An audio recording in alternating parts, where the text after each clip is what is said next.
For centuries, we've gotten it all wrong. We built statues for the lion. We've made movies about the lion. We call him the king of the jungle. But what if I told you that the real king, the actual undeniable boss of the African bush, isn't a king at all? What if I told you it's a scruffy-looking, egg-headed, purple, blepping creature that sounds like a maniacal laugh track? Yeah, I'm talking about the hyena. And here's the first bombshell. Everything you think you know about them, the cowardly scavenger, the stupid sidekick to the noble lion, it's a lie.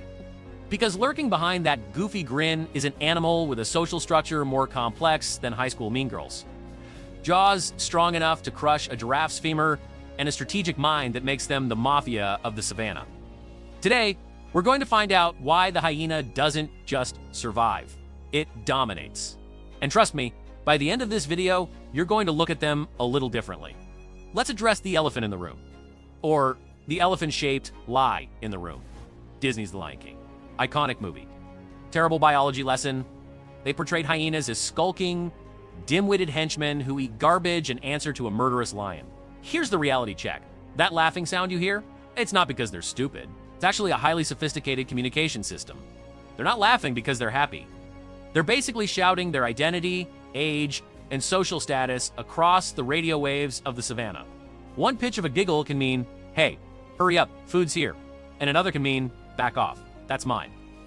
Hyenas are actually better hunters than lions.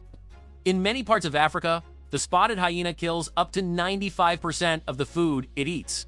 95%. They're not waiting for leftovers. They're generating the leftovers. Lions, they're often the ones mooching off a fresh hyena kill. Imagine calling the wolf a coward only to find out he's actually feeding the bear.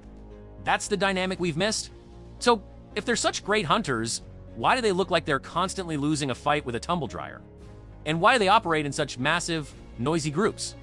To understand the hyena, you don't look at a wolf pack. You look at the Italian mafia or a royal dynasty. Because the hyena clan is ruled by a queen. Hyena society is matriarchal. And when I say matriarchal, I don't mean they just vote for the nicest mom. I mean the females are larger, more aggressive, and hormonally juiced on testosterone to the point where, well, here's where things get strange. Giving birth through this organ is as horrific as it sounds. It's a narrow, curved pipe. First-time mothers often lose their first litter because the cubs suffocate during the journey. It is biologically one of the most painful and dangerous births in the mammal kingdom. So why evolve this way?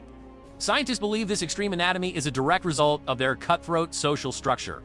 It prevents unwanted mating and ensures that the female has absolute control.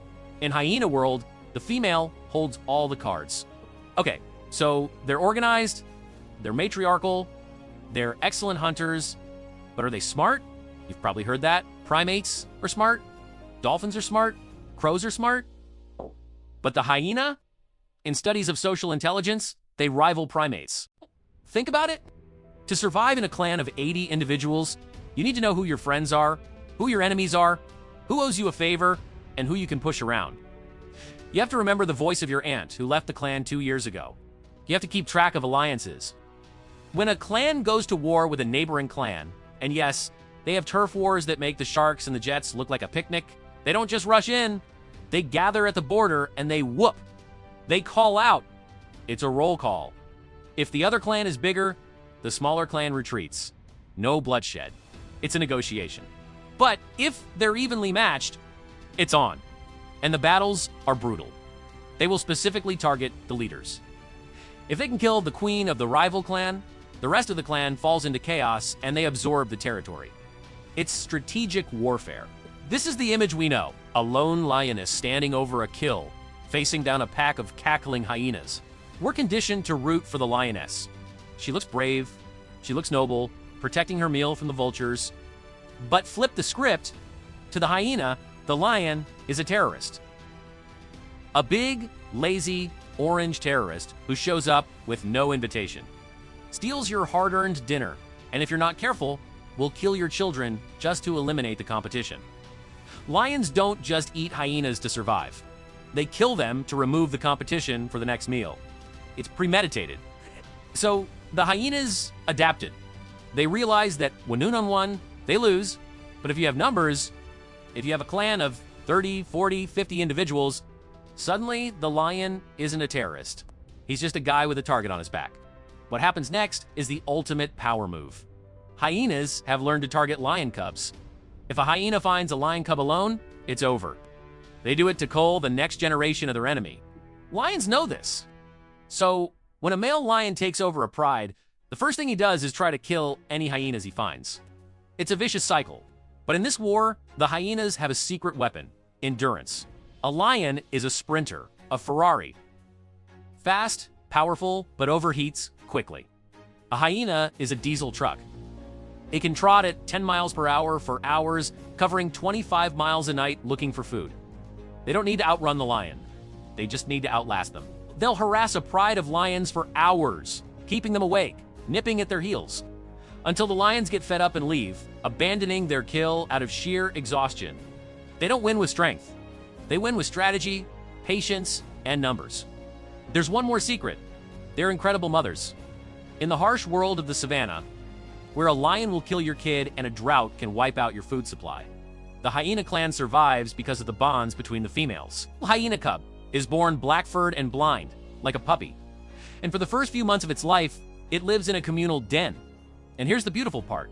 While mom is out running 25 miles hunting zebra, the other females in the clan, the aunties, guard the cubs. They will fight to the death to protect their nieces and nephews. When the mother comes back, she can recognize her own cub's call out of dozens. She will nurse them for over a year, longer than almost any other predator. That's a commitment. A lion cub is independent much faster. The hyena invests in its children for the long haul, teaching them the complex social ropes they'll need to survive. The hyena is not a villain. It's not a sidekick. It's not a laughingstock.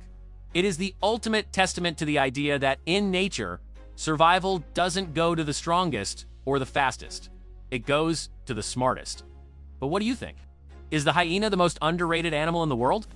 Or is there another creature you think deserves a PR makeover? Comment and tell us. Subscribe for more.